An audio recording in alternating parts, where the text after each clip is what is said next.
Oke, assalamualaikum warahmatullahi wabarakatuh. Kembali lagi dengan saya Muhammad Rifki Purwadityo. Kali ini kita akan bikin podcast tentang 8 prinsip Smart ASN. Apa sih 8 prinsip Smart ASN ini? 8 prinsip Smart ASN ini merupakan suatu program pemerintah ya, yang dikeluarkan oleh Kemenpan RB. RB-nya itu reformasi birokrasi ini yang akan berkaitan dengan ini.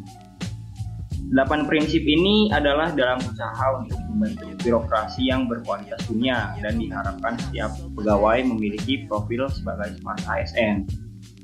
8 poin ini yang akan kita jelasin sama narasumber kita. Kita juga udah punya 4 orang narasumber nih.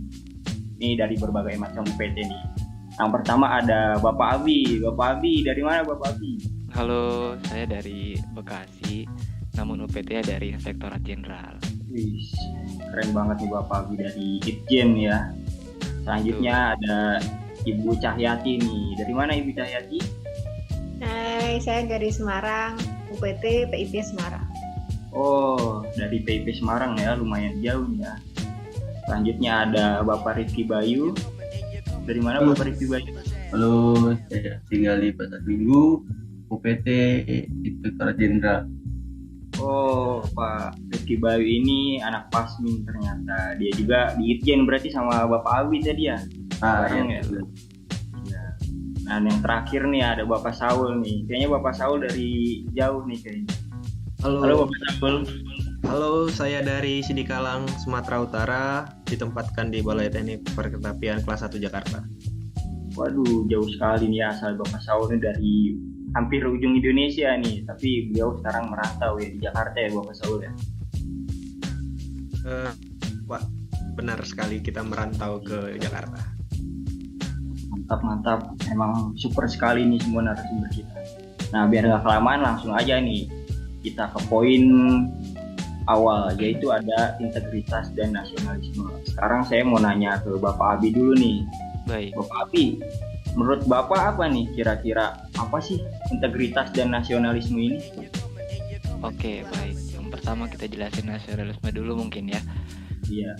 Ya, nasionalisme itu prinsip yang pertama, nasionalisme. Nasionalisme ini sangat penting ya bagi seluruh warga negara Indonesia, apalagi bagi ASN. Ya. ASN ini dituntut untuk memiliki sifat nasionalisme. Apa sih nasionalisme itu? Nasionalisme dalam arti luas adalah perasaan cinta yang tinggi atau bangga terhadap tanah air. Tentunya tidak memandang rendah bangsa lain. Ya, seorang ASN ini, kita ini harus memiliki sikap nasionalisme. Yang salah satunya adalah nasionalisme Pancasila ya, karena kita berdasarkan Pancasila yang dapat kita pahami sebagai sebuah pandangan atau paham kecintaan manusia Indonesia terhadap bangsa dan tanah airnya yang didasarkan dengan nilai-nilai Pancasila tentunya. Ya, dalam pelaksanaannya atau pelayanan publiknya, setiap ASN ini dapat mengamalkan nilai-nilai Pancasila seperti ketuhanan, nilai ketuhanan tuh. Ya, implementasinya kita bisa beribadah sesuai dengan keyakinan masing-masing, menghargai ya. Kemudian kemanusiaan. Kemanusiaan ini kita menghargai hak asasi manusia. Kemudian ada persatuan. Persatuan ini kita menjaga kesatuan dan persatuan ya. Kemudian ada kerakyatan. Kerakyatan di sini kita ini adalah bangsa yang demokratis ya. Kita nggak boleh menang sendiri, menghargai pendapat orang lain ya. Kemudian ada keadilan. Ya, di sini keadilan ini sangat penting ya. Kita mementingkan kepentingan bangsa dulu dibanding kepentingan pribadi dan golongan. Seperti itu. Kemudian ada yang namanya integritas. Prinsip kedua itu integritas. Definisi integritas ini adalah konsisten berperilaku ya. Omongan dengan perilaku itu sama, harus konsisten, harus selaras. Ya, selaras dengan apa? Dengan nilai, norma, atau etika ya dalam sebuah organisasi, misalkan kita dalam organisasi. Kemudian jujur. Jujurnya dengan siapa? Dengan hubungan dengan atasan, rekan kerja, bawahan, atau pemangku kepentingan yang lain. Serta bertanggung jawab. Bertanggung jawab atas tindakan atau keputusan yang kita kita ambil ya, atau beserta resiko yang menyertainya gitu. Kemudian dalam pelaksanaannya, integritas ini dalam pelaksanaan publiknya itu diukur melalui kejujuran pastinya. Kemudian patuh terhadap peraturan perundang-undangan ya. Seorang ASN itu wajib patuh gitu terhadap peraturan perundang-undangan. Kemudian mampu bekerja sama ya dengan rekan kerja ya.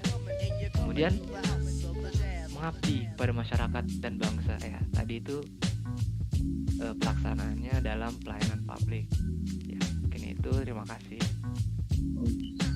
Terima kasih Bapak Abi nih atas penjelasannya. Tadi juga kita udah ngedengerin ya contoh-contoh implementasinya ya dari Bapak Abi dalam kehidupan kita sehari-hari. Terima kasih Bapak Abi. Ya baik. Selanjutnya kita ke poin selanjutnya nih, yaitu profesional dan wawasan global. Nah, ini akan dijelasin oleh Ibu Cahyati ini dari PIP Semarang. Ibu Cahya, mengapa sih wawasan global itu diperlukan untuk Smart ASN? Baik, saya akan menjawab tentang wawasan global. Kenapa wawasan global itu diperlukan dalam Smart ASN? Karena wawasan global itu merupakan upaya untuk membentuk ASN yang berwawasan global sebagai pengembangan kompetensi aparatur sipil negara untuk mewujudkan visi negara dan berkepribadian gotong royong. Dengan wawasan global itu sendiri, diharapkan aparatur sipil negara dapat membangun pola pikir yang adaptif serta mendukung fleksibilitas dan inovasi, agar tidak terjadi ketimpangan kualitas pelayanan antar satu daerah dengan daerah lainnya. Gitu, Pak Rifki. Gitu ya, jadi wawasan global itu ya bisa. Tapi kalau untuk profesionalisme nih, kira-kira siapa aja nih yang harus melakukan profesionalisme? Profesional dari pengertiannya itu profesional kan orang yang memiliki kompetensi-kompetensi tertentu sebagai dasar kinerjanya. Jadi yang harus profesional di sini tidak hanya aparatur sipil negara, melainkan masyarakat juga ikut melakukan sikap profesional sesuai kompetensi yang dimilikinya. Berarti kita juga semuanya harus melakukan pekerjaannya masing-masing dengan profesional ya, Bia. Ya. Terima kasih nih Ibu Cahya nih, saya jadi ngerti tentang profesionalisme dan wawasan global. Selanjutnya nih, kita bahas IT dan bahasa asing. Ya. Kali ini kita akan dijelaskan oleh Bapak Rifki Bali. Pak Rifki, kapan nih sebenarnya kita nih waktu yang tepat buat belajar bahasa asing dan IT ini, Pak? Oke, saya jelasin dulu ya. Untuk IT dan bahasa asing ini merujuk pada kemampuan ASN ya dalam menguasai teknologi informasi dan bahasa asing. Jadi ini tuh diperlukan dalam melaksanakan tugas. ASN ini diharapkan mampu menguasai teknologi informasi dan bahasa asing yang relevan dengan tugas-tugasnya untuk meningkatkan efektivitas pelayanan publik dan mempromosikan kerjasama internasional, seperti kayak di Lalakan tuh sering ada AIMO ya, rapat AIMO gitu. Nah, untuk kapannya ini sebaiknya kita menguasai IT dan bahasa asing ini sejak awal saat kita masa penerimaan sebagai ASN untuk mengembangkan kemampuan tersebut selama menjalankan tugasnya sebagai ASN nanti. Gitu ya Pak. Jadi kita harus sedini mungkin ya belajar tentang IT dan ini ya. Kira-kira Pak Rifki Bayu ini bisa bahasa asing juga nggak sekarang? Kalau sekarang ya sedikit-sedikit bisa. Oh iya, yang penting kita belajar terus ya Pak ya. Sama ada hospitality nih Pak. Kenapa kita harus melakukan hospitality atau keramahan? Nah, ya sebenarnya hospitality ini kan dalam ASN ini merujuk pada kemampuan ASN untuk memberikan pelayanan yang ramah dan profesional kepada masyarakat. ASN ini diharapkan mampu memberikan pelayanan yang baik, memberikan perhatian kebutuhan kepada masyarakat dalam menjalankan tugasnya. Nah, jadi sebagai pelayan publik ini kita diharapkan mampu memberikan pelayanan yang ramah, gitu. Jadi sebagai ASN itu seperti itu. Dan untuk penerapannya nih, ibaratnya kita bertugas di bagian pengaduan publik, perlu mampu memberikan pelayanan yang ramah dan cepat dalam menanggapi keluhan masyarakat. Jadi kalau misalnya kita lambat-lambat dan seperti ya kayak malas-malesan, jadi masyarakat tuh menilai kita tuh kayak ASN makan gaji buta atau gimana ya. Itu jadi gara-gara salah satu orang aja semua nama ASN ini jadi hancur gitu. Jadi kita harus menanamkan pada semua ASN. Berarti kita harus bersikap ramah, sopan, serta lugas ya Pak. Iya, Bapak Rifki. Seperti itu Bapak Rifki. Iya, terima kasih nih Pak atas penjelasannya Pak. Ya jadi ingin semakin ramah nih sama masyarakat. Nah, kita ke dua poin terakhir nih sekarang, yaitu ada networking dan entrepreneurship. Agak menarik nih. Nah, yang poin terakhir ini akan dijelaskan oleh seorang bapak yang berasal dari Sidikalang, Bapak Saul. Halo Bapak Saul. Halo Pak Rifki. Ya. Nah, saya pengen nanya nih Pak, networking ini kan berarti jaringan Pak. Bagaimana nih kita mengembangkan suatu jaringan Pak? Gimana nih kira-kira? Begini Pak, jadi sebenarnya networking ini adalah jaringan atau ikatan kerja dengan PNS-PNS lain yang berbeda instansi begitu Pak. Seperti yang tadi juga dijelaskan oleh Bapak Rifki Bayu, dalam konsep pelayanan ini, dalam kita melayani masyarakat, kita nggak bisa hanya dalam satu instansi gitu. Pasti akan ada bersinambungan dengan instansi-instansi lain, dan makin banyak masalah yang muncul, semakin banyak juga instansi yang akan berkecimpung dalam permasalahan itu.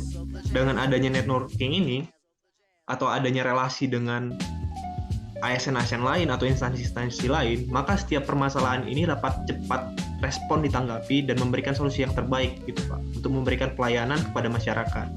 Karena networking ini akan mempersingkat yang sebenarnya waktunya yang dibutuhkan oleh satu instansi itu kecil dan waktunya banyak, tetapi karena kita memberikan networking yang luas, efisiensi dan efektivitas dari kinerja kita pun semakin cepat karena yang ngebantu tuh banyak begitu Pak.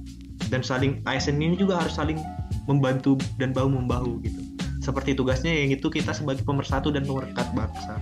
Kira-kira begitu Bapak. Iya, berarti kita harus selalu mengembangkan relasi ya Pak ya. Iya Bapak, betul sekali. Saya mau nanya lagi nih Pak, satu lagi Pak yang terakhir. Entrepreneurship nih Pak. Ini kira-kira apa nih Pak? Apakah kita harus berjiwa wirausaha apa gimana? Sebenarnya target utama dari entrepreneurship ini adalah bukan kita menjadi jiwa wirausaha gitu. Karena konsep kita sebagai ASN adalah pelayan masyarakat. Yang dimaksud dalam entrepreneurship adalah jiwa yang memiliki ide yang sangat luas, kritis menghadapi masalah ataupun jeli melihat celah-celah permasalahan dan menemukan solusinya begitu. Karena biasanya seperti kita ketahui, jiwa-jiwa entrepreneurship adalah jiwa-jiwa yang memiliki ide yang luas dan cepat gitu dalam menanggapi masalah. Sehingga kita sebagai ASN dituntut memiliki jiwa-jiwa seperti itu Pak. Karena kita perhatikan dalam suatu perusahaan atau usaha, jiwa entrepreneurship-nya harus dituntut karena namanya usaha ini bakal banyak kompleks permasalahan begitu. Dan kita sebagai ASN juga harus memiliki jiwa itu. Adapun setiap permasalahan, kita harus dapat mengantisipasinya, memberikan solusi terbaik, dan memberikan pelayanan terbaik kepada masyarakat. Jadi kita harus punya sifat-sifat seperti itu Pak. Sehingga masyarakat pun menganggap kita tuh sebagai ASN yang profesional dan berkualitas. Kira-kira begitu Pak. Oh iya Pak. Siap. Berarti kita harus senantiasa adaptif, inovatif gitu ya Pak ya? Iya Pak, betul. Mantap banget jawaban dari Bapak Saul. Oke teman-teman, kita udah mendengar nih jawaban-jawaban dari 4 narasumber kita tentang 8 prinsip ASN. Semoga dari yang dijelaskan tadi oleh narasumber kita dapat mengerti ya dan menyerap ilmunya dari masing-masing narasumber tersebut. Dan tentu saja kita semoga dengan program 8 prinsip ASN ini kita dapat bertransformasi ke birokrasi 4.0 yang mudah-mudahan akan terselenggara di 2024. Oke, mungkin itu saja dari penjelasan podcast kali ini. Semoga kita bisa dapat bertemu lagi di podcast selanjutnya. Terima kasih.